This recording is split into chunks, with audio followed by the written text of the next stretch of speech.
मित्रांनो, मी नुकताच हळदीतून आलो. त्यावेळी सांगितलं की पेरणीपूर्वी मी शेतात आलो होतो आणि आता आलो. हे आमचं गेल्या वर्षीचं बांबूचं रान आहे. बांबू जवळपास 1450 झाडं बांबूची 8 बाय 12च्या अंतरावर आम्ही याच्यात लावली होती आणि 3-3.5 एकर रान गुंतवलं होतं. बांबू काढा हे त्याच्या पुढं आपल्याला दिसतील बाजूला, आणि त्यात हे सोयाबीन पेरलं. 5 वर्षापर्यंत बांबूचा पाचोळा याच्यात पडला. त्याचं खत झालं. भीती अशी दर्शवली होती आम्हाला की तुम्ही काहीही पेरलं याच्यात तरी जमिनीमध्ये बांबूची जी आग आहे ती आग त्या पिकाला झोंबल्याशिवाय राहणार नाही आणि मग तुमचं पीक फारसं काही चांगलं येणार नाही. पण ते खोटं ठरवलं. पहा, सोयाबीनचं पीक चांगलं आलं. मधात तूर आहे, तूरही चांगली आलेली आहे. म्हणजे असं काही झालं नाही की ज्याच्यामुळे आमचं पीक वाया जाईल. फार चांगली गोष्ट आहे ही, आशादायी गोष्ट आहे. हे का केलं आम्ही, थोडंसं कारण सांगतो. ही पाठीमागे तुम्हाला विहिरीचा मुरुम दिसेल आमच्या. ही विहीर आहे आमची. ते हे सौर बसवलेलं आहे आणि ही बाजूला विहीर आहे आणि हा खडक उपसून टाकलेला आहे. गेल्या वर्षी 10 फूट विहीर खोदली. 40 फूट रुंदी तिची बांधून आहे वर, आणि बुडात 35 फूट रुंद आहे. अशी एवढी मोठी विहीर, तिच्यात पाणी मुबलक असते आणि त्या पाण्याचा फायदा आम्हाला या शेतासाठी होऊ शकतो. जवळपास 9-10 एकर सगळं रान आमचं आता भिजू शकते. नाहीतर बांबूचं काय झालं होतं की 5 वर्षात गेल्या वर्षी 90,000 बांबू विकले.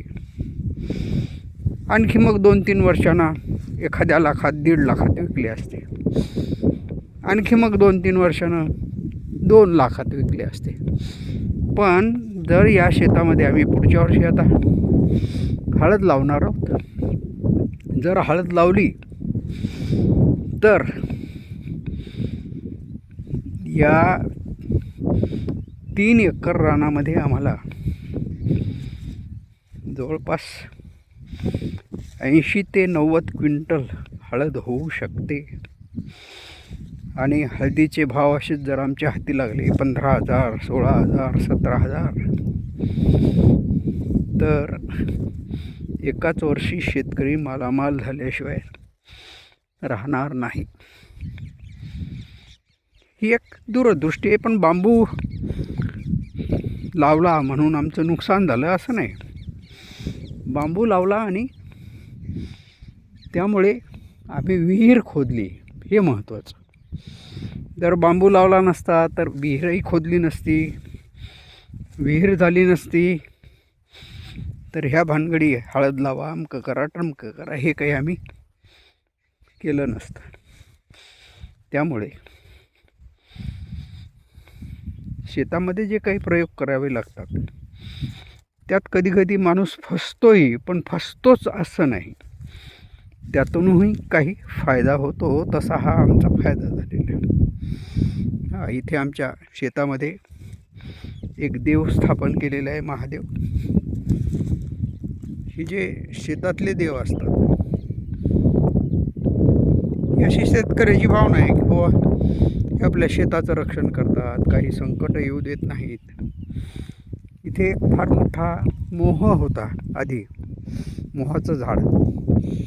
पण ते मोहाचं झाड मग आम्ही आमच्या घराची जोडणी टाकण्यासाठी जवळपास 25-30 वर्ष आधी तोडला. तिथे बाजूला आणखी एक मोठा मोह होता, 2 मोह होते. पण या मोहाखाली एक अवली बुवाचं ठाणं होतं. म्हणजे काही दगड मांडलेले होते आणि त्या दगडाची पूजा मग वेळोवेळी आमच्या घरची मंडळी करते. पेरणीच्या वेळी किंवा एखादं खळं असेल तर त्या खळ्याच्या वेळी.